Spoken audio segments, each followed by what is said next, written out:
tiempo de reflexión. El día de hoy, más allá que vamos a celebrar los cumpleaños del mes de marzo, así que esto yo cumplí en el mes de marzo, no te preocupes, hay queque para ti, terminando, no hay torta, no alcanzó el presupuesto, pero hay queque. Entonces, más allá de eso, también es un día especial porque hoy terminamos lo que iniciamos el año pasado. Hoy tenemos nuestra última clase sobre los 365 días con Pablo. Hoy terminamos ya de analizar muy brevemente, porque como les comenté en varios pasajes de esta sesión, o al menos de todo este pensamiento paulino, que duró un poco más de un año, estudiar las cartas paulinas podría tomarnos décadas. Y es más, hay especialistas en la materia que escriben libros de libros tan solo de una epístola de Pablo. Entonces sería imposible pues abarcar con exactitud, con debate y extraer todas las riquezas que las epístolas de Pablo tienen para nosotros, sería imposible, pero considero que hemos rescatado por ahí cosas muy valiosas de cada una de las cartas, de cada una de las epístolas. Vamos a orar antes de continuar con esta sesión. Padre Dios de la gloria, santificado sea tu nombre. Te damos las gracias, mi buen Señor, porque nos permites estar reunidos aquí en tu casa, de poder escuchar una vez más tu palabra. Gracias, Padre, también porque podemos estar unidos en libertad, podemos estar unidos con la confianza de saber que acá están nuestros amigos y hermanos en la fe. Padre Santo, que sea tu Santo Espíritu el que nos convenza del pecado el día de hoy, que nos hable a nuestros corazones. Exhórtanos en lo que tenemos que cambiar, en lo que tenemos que seguir perseverando a pesar de que quizá es difícil. Danos el valor para seguir siendo buenos cristianos, o en todo caso, para enderezar nuestros caminos y comenzar a crecer en la santidad, sin la cual nadie verá tu rostro, Señor. Te rogamos, Padre, háblanos el día de hoy y acompáñanos finalizando la reunión. Por los méritos de Jesús, amén. Amén, chicos. Bien. Bueno, lamentablemente algunos jóvenes no pudieron asistir, algunos porque han estado desde muy temprano, como han escrito por ahí en el grupo, lo cual es cierto. Hoy hemos tenido una actividad en la iglesia que ha demandado de bastante ejercicio físico, se han estado en todas las competencias y en los juegos. Y algunos pues que están tarde y otros pues estemos orando por ellos. No sabemos la razón por la cual no nos pueden acompañar. Algunos sí sé que están de viaje, es imposible que estén aquí presentes. Y otros, sin embargo, no sabemos en qué están, entonces oremos por nuestros amigos y hermanos que no vienen. La mayoría de veces, chicos, cuando un joven no viene a la reunión, créanme, la mayoría de veces es porque o no están ordenando correctamente sus prioridades o porque están pecando. Lamentablemente es así. Entonces oremos. Si ves por ahí una silla vacía o te estás preguntando, oye, ¿por qué no vino Juancito? ¿Por qué no vino Juancita? Muy probablemente esté enfrentando una difícil situación que tiene que ver con la carne o que tiene que ver con la tentación o tiene que ver con, como joven, a veces no sabemos ordenar nuestras prioridades y creemos que este es un tiempo libre. Pues si estamos libres, pues venimos a la reunión de jóvenes. Ora por ellos, más que juzgar o enojar o estar ahí de, ya ves, y así hable ese padre. No, ora por ellos, ora por tu hermano y anímalo para que siga viniendo, para que siga escuchando la palabra del Señor. Dicho lo expuesto, el día de hoy vamos a terminar, como ya lo habíamos adelantado, el pensamiento paulino. Vamos a terminar con la última epístola de Pablo, no en el sentido cronológico de la palabra, porque la última epístola de Pablo, cronológicamente hablando, era Segunda de Timoteo. Exacto, segunda de Timoteo, que fue la última carta que Pablo escribió entre el año 65 y el año 68 después de Cristo. Finalizando esa epístola, Pablo es decapitado en Roma, ¿no? Entonces, hasta ahí es su última carta en el sentido cronológico de la palabra. Pero en el orden del canon, cuando se armó las escrituras en el Nuevo Testamento, pusieron la última carta a Filemón, que no es una de sus últimas cartas cronológicamente hablando, pero sí es, digamos, una de las cartas que aborda un tema un poco picante para aquellos que por ahí cuestionan algún tipo del mensaje de las escrituras. Filemón va a hablar directamente de la esclavitud y no lo va a abordar como algunos quisieran que quizás se aborde, ¿no? Por ahí he escuchado a algunas personas decir que la Biblia no está en contra de la esclavitud, o que la Biblia, o que Dios es un Dios pues que tolera o permite la esclavitud, entonces ahora los cristianos deberíamos tener esclavos, ¿no? Más allá que tú digas, Néstor, yo soy esclavo de mi jefe, libéreme. Bueno, más allá de esa situación, que a veces puede ser cierto, hay trabajos o carreras universitarias que más se convierten como en nuestros amos, ¿no? Y estamos todo 24/7, estamos ahí en esta situación. Más allá de eso, la esclavitud literalmente sí existía en los tiempos bíblicos.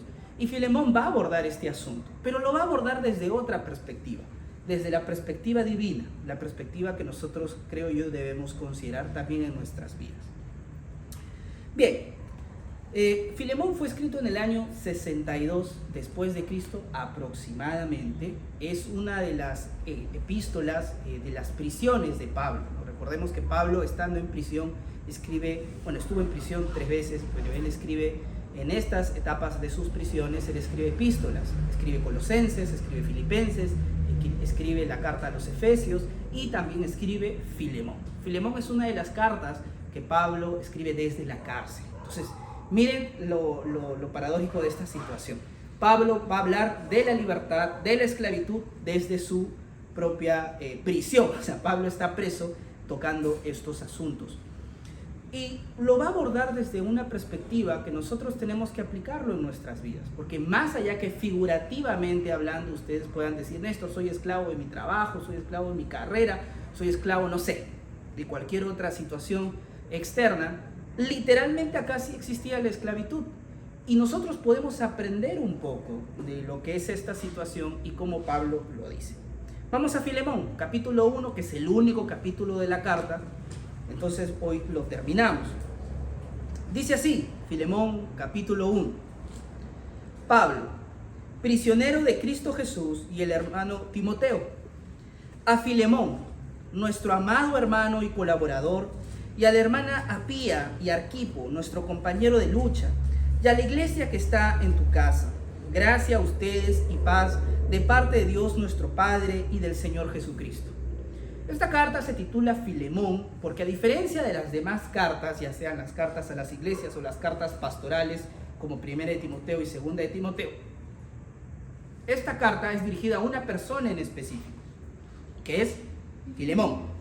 Pablo le va a decir algo a Filemón que nos concierne a nosotros, porque no solo quiere que si bien la carta está dirigida a Filemón, no solo quiere que Filemón la lea para sí mismo y luego lo guarde, sino te das cuenta que saluda en realidad a otras personas, porque la intención de Pablo, así sea una carta directa hacia una persona, o sea una carta a la iglesia de manera pública, él quiere que esta carta, porque hay un mensaje detrás de esta carta, así sea personal, se entienda y se explique a los demás hermanos. Entonces ponte en este contexto. Pablo le está enviando una carta personal a Filemón, y detrás, o el contexto de esta carta, demanda que Filemón luego lea esta carta en la iglesia. Quiero que ustedes lean lo que Pablo me ha escrito a mí. ¿Sí? Esa es la idea. Doy gracias a mi Dios siempre, haciendo mención de ti en mis oraciones, de Pablo a Filemón, porque oigo de tu amor y de la fe que tienes hacia el Señor Jesús y hacia todos los santos. Ruego que la comunión de tu fe llegue a ser eficaz por el conocimiento de todo lo bueno que hay en ustedes mediante Cristo. Pues he llegado a tener mucho gozo y consuelo en tu amor, porque los corazones de los santos han sido confrontados por ti, mi hermano. Interesante, ¿no? Qué linda descripción de Pablo hacia Filemón. Primera característica, le dice, mira, yo oro por ti y oro con alegría, con gozo. Primero, porque tu amor y tu fe no solo es hacia Cristo, sino hacia los santos. Y no se está refiriendo a San Martincito, no se está refiriéndose a Santa Rosa de Lima, ni a nada por el estilo. A los santos, recordemos que el contexto bíblico se refiere a los creyentes, a la iglesia, a los que asisten a la iglesia. ¿Solo a los buenos creyentes que están bautizados? Cuando la Biblia habla de los santos o a los santos, ¿a quién se refiere? A todo creyente.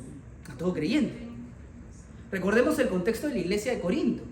Había muchas personas que asistían a la iglesia y que quizás si quisiéramos ser quisquillosos, no deberíamos llamarlo tan cristianos, ¿no? Había incluso dentro de la iglesia de Corinto, si recuerdan, un joven que le arrebató a la esposa a su papá. O sea, su papá se había vuelto a casar Y este joven se casó, o bueno, no se casó, se llevó a su madrastra a vivir con él y lo dejó en vergüenza a su padre, ¿no? Qué escándalo, decía la iglesia. Y aún así la iglesia lo tenía a él como, no sé, el líder de jóvenes, pues, ¿no? El pata seguía sirviendo en la iglesia, era lo máximo. Pablo dice, ¿cómo es esto posible? O sea, el pata ha hecho algo inmundo, asqueroso, repudiable, ha avergonzado a su propio padre, porque su padre también asistía a la iglesia, y ustedes en vez de confrontar al hijo malo que le ha robado la esposa al padre, están ahí que no alaban al hijo. Y el pobre papá está ahí como tonto dentro de la iglesia. Sáquenme a ese hombre, excomúlguenlo y tírenselo hacia Satanás. Esa es la sentencia de Pablo. Sáquenlo de la iglesia, no lo permitan entrar. O sea, pónganse en la puerta acá y díganse, joven, usted no es bienvenido, muchas gracias, usted ha sido excomulgado de nuestra comunión. Usted no es bienvenido. Salga. O sea, esa es la excomulgación. Sacarlo de la iglesia. Y en 2 Corintios luego dice este joven, producto de esta sentencia, porque ya no viene a la iglesia, ha sido apartado y verdaderamente ha sido atormentado por Satanás, se ha arrepentido. Entonces le dice ahora a la iglesia, recíbanlo, él ya se ha arrepentido, no lo dejen más en esa condición, no vaya a ser de que en vez de darse cuenta que ya está arrepentido, que puede recibir el perdón del Señor, siga creyendo de, soy un malvado, ¿no? Y se suicide. Evitemos esa desgracia y que vuelva al cuerpo de Cristo. La excomulgación o la excomunión es ya la última sentencia de la disciplina bíblica. Esto es algo bíblico, es todo un proceso, ¿ya? Entonces, eso es algo que pasó en Corinto. Entonces, para que vean la situación en la que estaba la iglesia. También había personas que chismeaban entre sí, que eran hipócritas, ¿no? Que se sentenciaban, que se maldecían dentro de la iglesia. Y sin embargo, Pablo escribe la primera carta a los Corintios y la segunda carta a los Corintios diciendo a los santos que están en la iglesia de Corinto, gracia y paz sea a ustedes. Y luego les exhorta, pero dice a los santos. ¿Por qué? Porque no está en nuestro deber, ni siquiera en el mío, andar diciendo si ustedes son cristianos o no. No está en mi deber. Yo no tengo esa autoridad. Recordemos las palabras de nuestro Señor Jesucristo, que dijo, yo no voy a decir quién va al cielo o quién va al infierno. Esa es autoridad o designio de mi Padre. Lo habló como ejerciendo su voluntad humana. Eso depende del Padre. Y no depende de ustedes tampoco andar diciendo.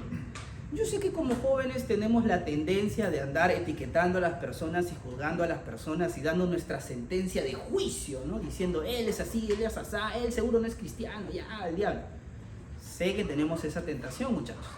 Pero no está en nuestro deber o en nuestra autoridad hacerlo. Mientras cualquier joven venga a la reunión de nuestra iglesia, venga a la iglesia y con mayor razón haya sido bautizado, ante mis ojos esa persona es cristiana. Independientemente si en el fondo lo sea, porque puede ser que no lo sea, porque la Biblia también dice, por sus frutos los conoceréis. Pero no está en mí tratar de descubrir si esa persona es cristiana o no. Si es cristiana, porque viene a la iglesia, ha sido bautizada, es mi deber animarlo, exhortarlo, confrontarlo, decirle, tienes que leer tu Biblia, tienes que orar, tienes que dejar ese pecado, llevarlo ante el pastor si se requiere de disciplina bíblica, porque vienes a la iglesia, porque tú dices que eres cristiano, entonces yo debo tratarte como un cristiano, debo confiar en ti también, porque eres mi hermano en Cristo. ¿Se dan cuenta? Más allá, reitero, que solo Dios sabe quién es y quién no es, y tú también, en base a lo que dice las Escrituras, pues, ¿no? Entonces, Filemón es un hombre que ama a la iglesia, no solamente a los que Filemón juzga como buenos cristianos, no solamente a los que él cree, bueno, él siempre viene a las reuniones de la iglesia, él es bautizado, él viene a la reunión de jóvenes, él es cristiano, a él lo amo. Pero como Néstor a veces no viene a la reunión de jóvenes, pone excusas para poder servir, llega tarde los domingos, se duerme en la prédica, no, ese seguro no es cristiano, entonces lo tengo ahí de lejitos. Filemón no es un hombre así. Pablo está feliz porque Filemón es un hombre que ama a Dios, pero también es un hombre que ama a la iglesia. A todos los que asisten a la iglesia. Independientemente, reitero, de sus defectos, de sus pecados, de sus desvirtudes. Es un hombre que ama, que sirve. Y dice así: ruego que la comunión de tu fe llegue a ser eficaz por el conocimiento de todo lo bueno que hay en ustedes mediante Cristo. Pues he llegado a tener mucho gozo y consuelo en tu amor, porque los corazones de los santos han sido confortados por ti. Es decir, este amor que tiene Filemón no solo es un amor teórico en el sentido, Néstor, yo no me llevo mal con nadie, yo los quiero a todos, quiero a Carlos, a Adriano, a Isa, sí, todos son mis amigos, yo los quiero a todos porque no les deseo el mal a nadie. ¿Ya? ¿Y qué has hecho por ellos? Nada. Hoy día, en la tarde, hablaba con un joven y él me decía, pues, es que Néstor, yo siento que amo a todos los de la reunión, ¿no? Sí, sí, ya. ¿Oras por ellos? No. ¿Has hecho alguna obra buena por ellos? ¿Les preguntas por sus necesidades? Y pues, no. Hermano, creo que estás confundiendo no odiar o sentir indiferencia de amar. Son cosas distintas. Muchas veces nosotros somos indiferentes, claro. O sea, si a mí me preguntan, oye Néstor, ¿le deseas el mal? No sé, pues, te voy a agarrar de ejemplo ya. ¿A Pierito? No, que le vaya bien en la vida. ¿Harías algo para que le vaya bien en la vida? No movería ni un dedo. Eso no es amor.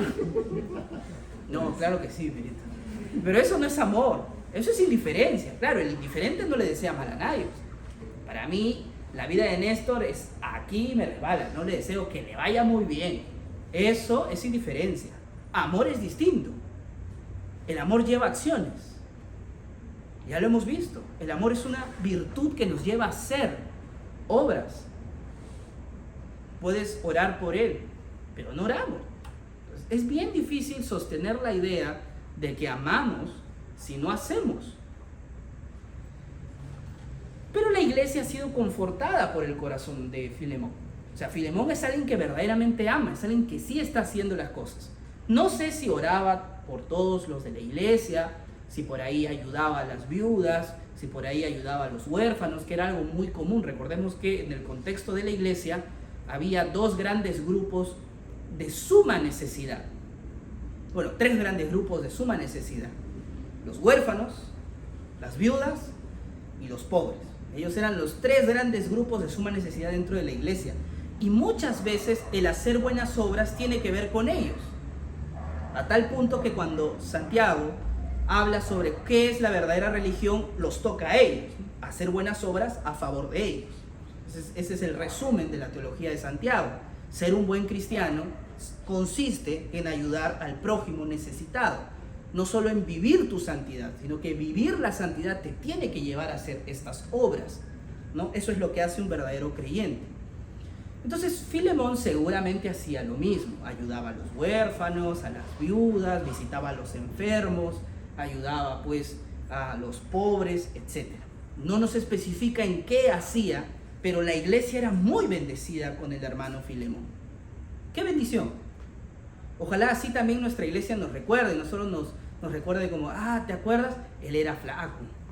Y a los, 8 años después, mira, ¿no? O cuando ves tus fotos, ¿no? En los recordatorios, en los aniversarios, mira, ahí estaba con ella, ya se fue de la iglesia, ya no viene, ¿no? Cosas así.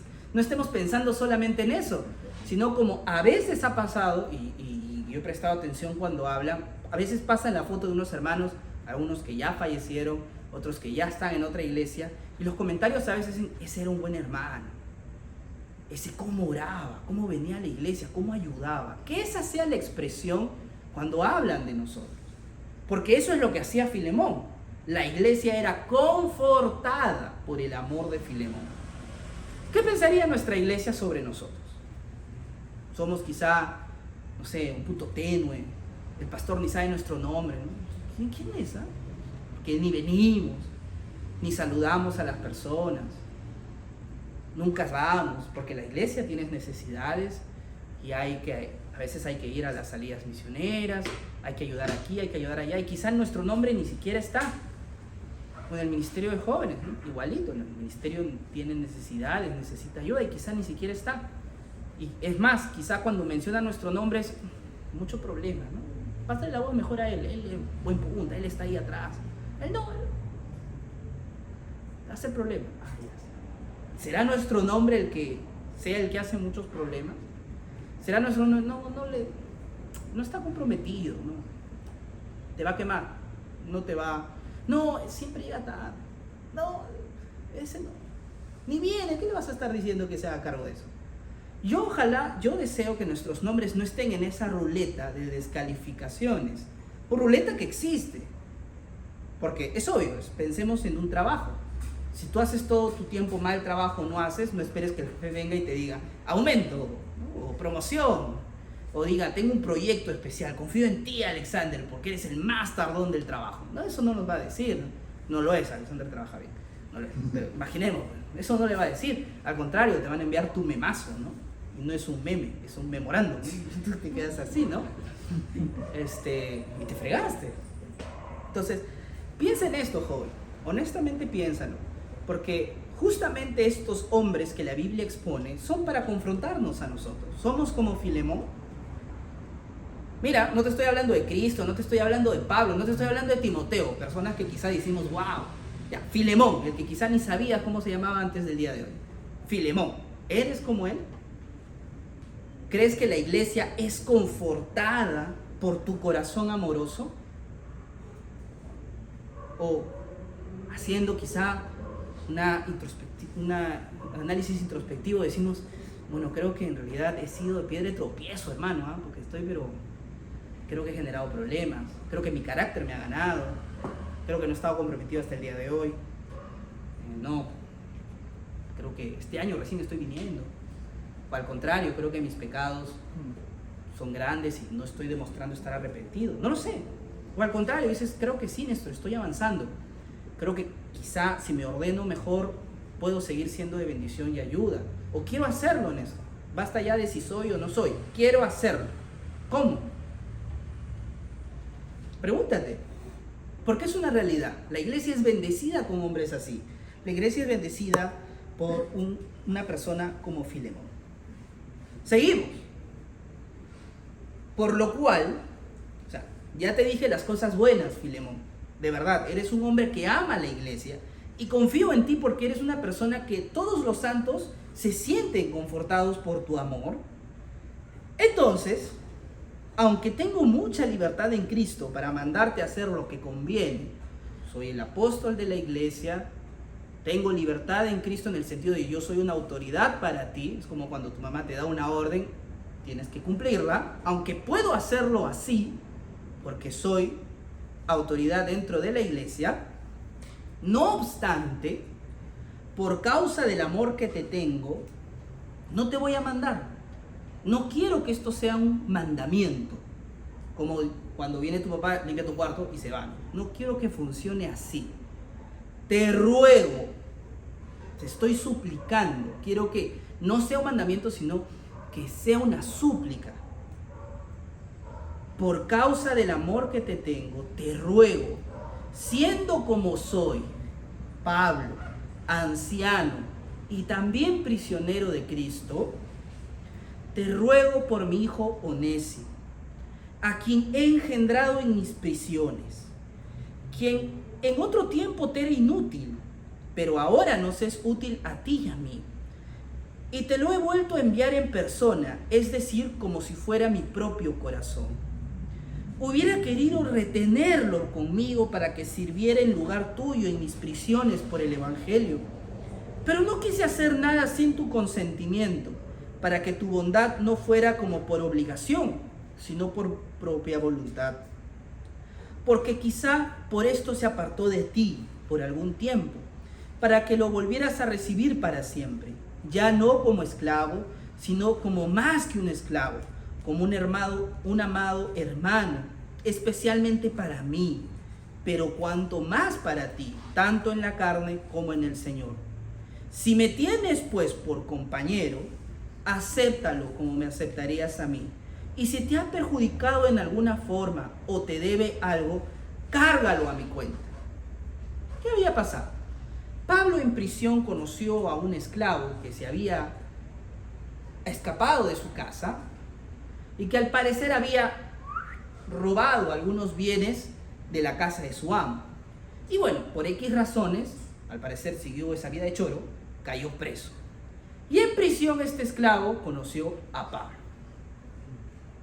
Pablo le evangeliza, este esclavo se arrepiente de sus pecados, este esclavo no solo se arrepiente, sino que aprende y es consciente de las virtudes del evangelio. Entonces al parecer se volvió como alguien, un maestro, se volvió como, digámoslo así, una persona que maneja correctamente las cosas del Señor, al parecer una persona inteligente. Y ahí en medio de estas tertulias le dice, ¿de dónde te escapaste? De la casa de mi amo, Filemón. ¿Filemón? Sí. ¿Del mismo Filemón? Sí. Era el esclavo de Filemón, amigo de Pablo, siervo, compañero en realidad del servicio ministerial. Y lo conoce. Este hombre, Onésimo, sale de la prisión. Ya salió. Cumplió sus años y le toca salir. Entonces, ¿qué hacemos? ¿Me sigo escapando? Pablo dice, no. Vuelve a la casa de tu amo para la reconciliación que se necesita. No, pero ¿cómo voy a ir? Me van a matar, porque la pena por escaparte de la casa de tu amo era la muerte. Voy a morir. No, yo voy a interceder por ti. Y ahí es donde Pablo escribe esta carta. Y si te das cuenta, la carta no va en virtud a decirle, oye, Filemón, la esclavitud es pecado, atenta contra la dignidad del ser humano, ¿cómo es posible?, etc.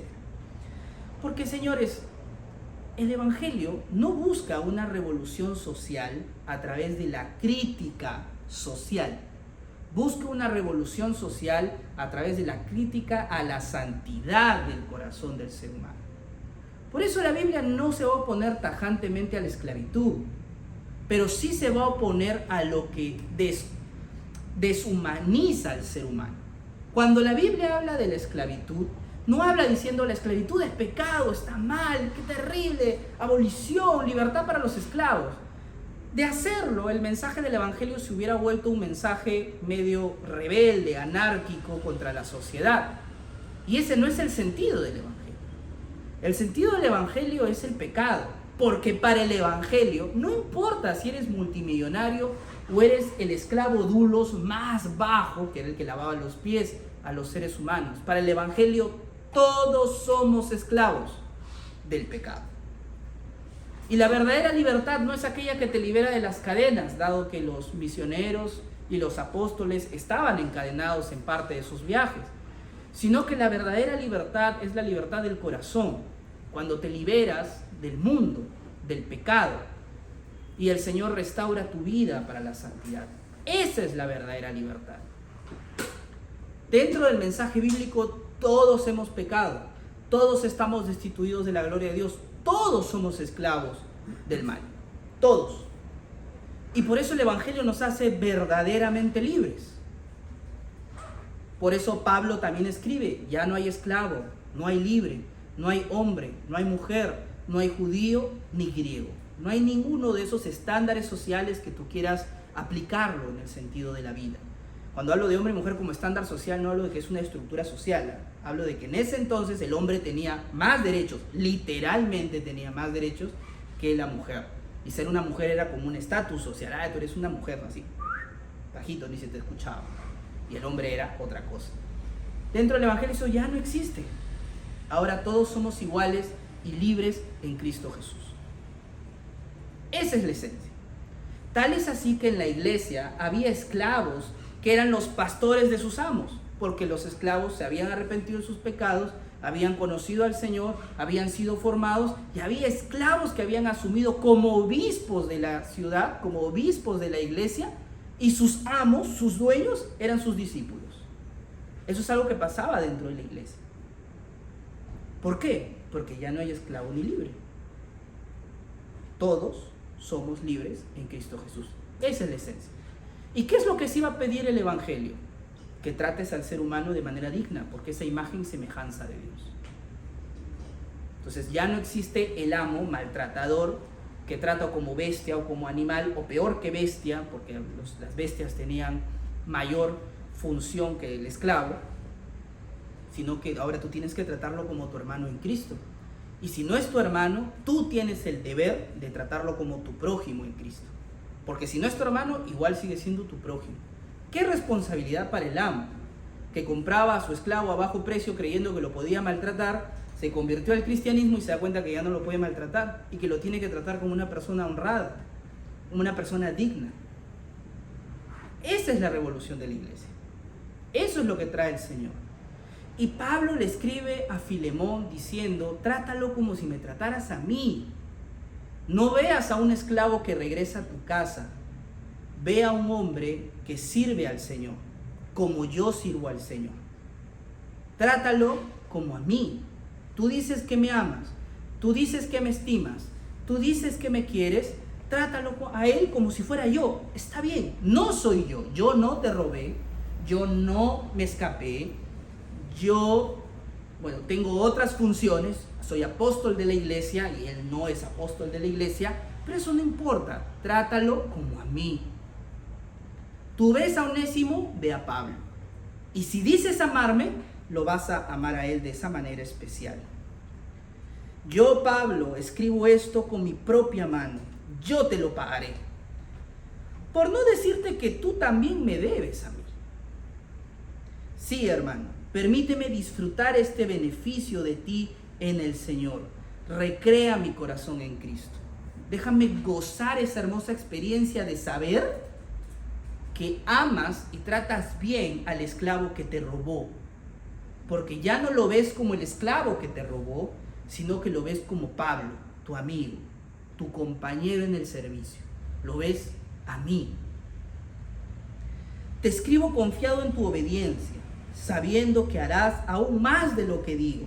Y al mismo tiempo, prepárame también alojamiento, pues espero que por las oraciones de ustedes les seré concedido, es decir, saldré.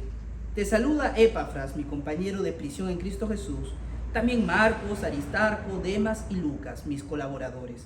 La gracia del Señor Jesucristo sea con el espíritu de ustedes. Joven, para ir terminando, porque creo que esta carta resume muy bien el pensamiento de Pablo. Resume, y esa es la razón por la que creo que está perfecto que la iglesia, cuando estuvo armando el canon, el orden de los libros bíblicos, lo colocara al final de todas las epístolas paulinas. Tiene sentido. Esta carta expresa el sentir del pensamiento de Pablo. ¿Qué es la santidad? ¿Qué es la religión cristiana para Pablo? Es esto. Es ese amor genuino a la iglesia, pero no solamente el amor genuino a la iglesia, sino que Pablo aquí nos está mostrando algo. Tu prójimo que te falla, que te lastima, tu prójimo que te robó algo, la dignidad, el orgullo, el respeto, te trató mal, te miró mal, tienes un problema con él, no lo sé, el prójimo con el cual has tenido un conflicto, ya no lo mires como ese prójimo con el cual tuviste un conflicto, ámalo. Pablo, ¿cuántas veces ha dado estas expresiones, estas similitudes, estos juegos de palabras? Pablo ha llegado a decir incluso, imítenme a mí, que yo imito a Cristo. Porque el mensaje detrás de todo esto, si entendemos todo lo que Pablo ha escrito, es que nosotros como creyentes no tenemos que mirar al prójimo como Néstor o Ángela o no sé, o César que me trató mal, que me miró feo, que no es mi amigo, con el que siempre tengo conflicto, con este y el por cual. Ya no tienes que mirarlo así, porque tú también eres una persona con defectos. Tú también eres una persona con fallas, con pecados. Eres una persona que también seguramente le cae mal a otras personas. Tienes que mirar a tu prójimo como a Cristo. Porque es el mismo mensaje de Cristo para nosotros. Yo no te he fallado. Yo no te he robado, dice el Señor. Trátalo como a mí. Yo he pagado por él. Si tu hermano viene a la iglesia, tú debes considerarlo como un santo. Si es santo, Cristo murió por él. Cristo pagó su deuda. Cristo lo liberó. Él ya no es esclavo del pecado. Cristo murió por él, pagó su deuda delante del Padre. Él ya es libre. ¿Qué derecho tienes tú para seguir tratándolo como esclavo? ¿Qué derecho tenemos nosotros para seguir recriminando o tratando mal a tu prójimo? Esto es que me falló, como lo que dice la parábola de nuestro Señor Jesucristo. Esto es que me debes 100. ¿Y acaso tú no le debías 10,000 a Cristo?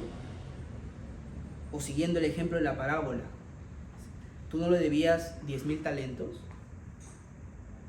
¿por qué vas a cobrarle los 100 talentos o el 1 talento que te debe tu hermano? ¿Tú no le debes 10,000 al Rey de Reyes?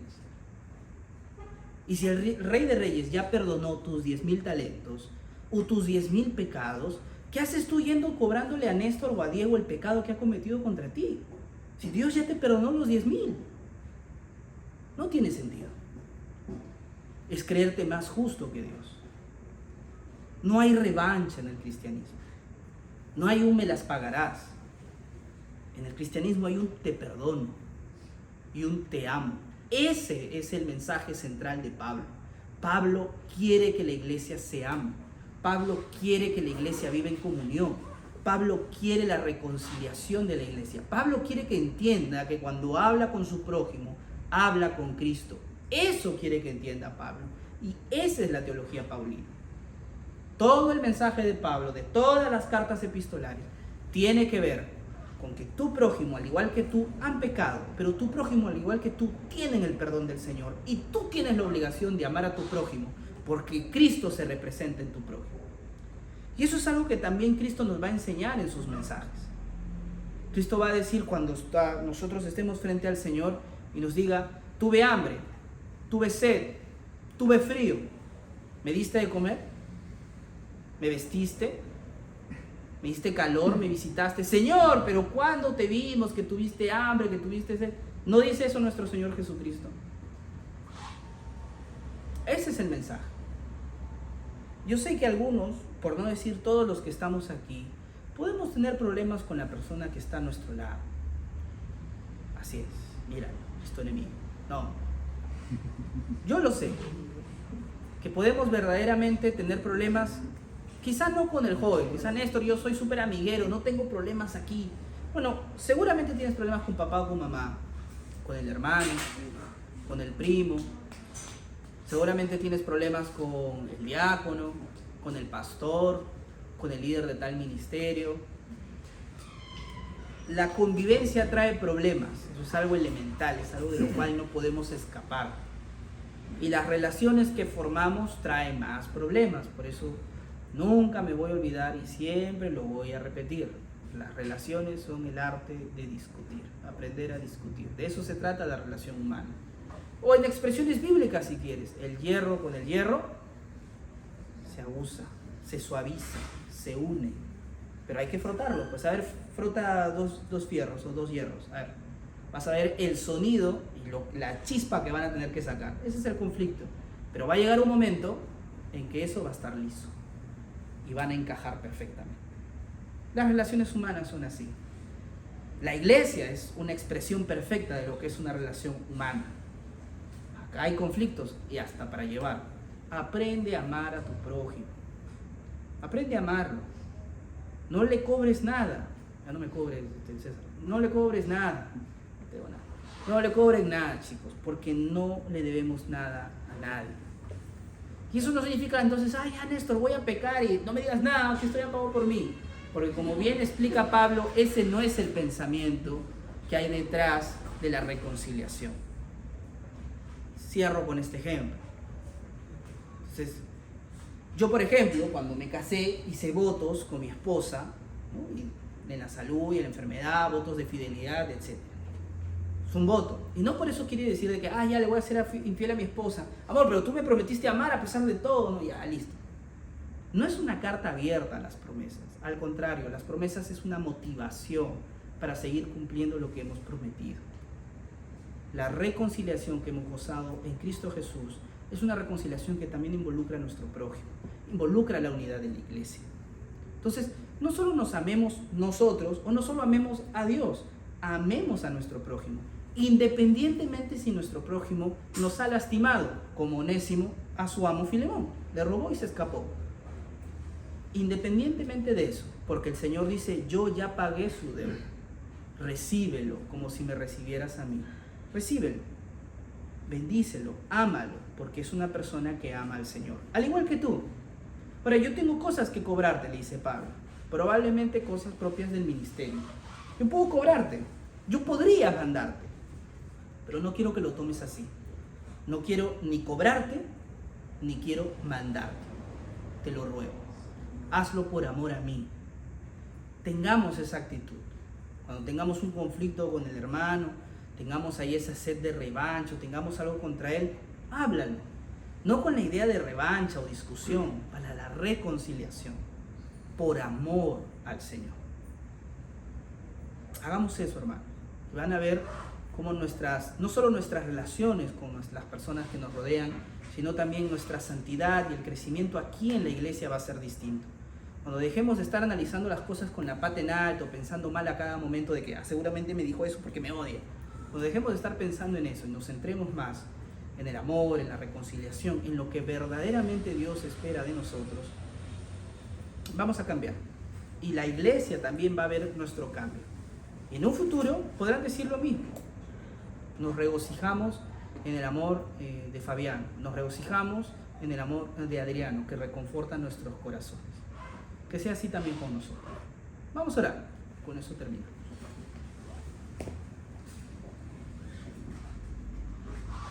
Padre Celestial, santificado sea tu nombre. Mi buen Dios, te damos las gracias porque nos has dado la vida, la salud y el tiempo para poder terminar esta serie. Duró un poco más de un año, Señor. Aún recuerdo cuando iniciamos estudiando la carta a los romanos, cuando iniciamos con los devocionales. Gracias, Señor. Has sido bueno, has sido fiel. A lo largo de este año y de esta serie, algunos se han comprometido, otros ya están sirviendo, otros están en proceso de preparación. Algunos han crecido y han madurado en su fe y otros han claudicado e incluso disciplinados. Señor, por tu gracia, toca nuestros corazones. Ayúdanos, Señor, a vivir lo que hemos aprendido durante toda esta serie. Ayúdanos a amar a nuestro prójimo, a amarte a ti, a amar a la iglesia.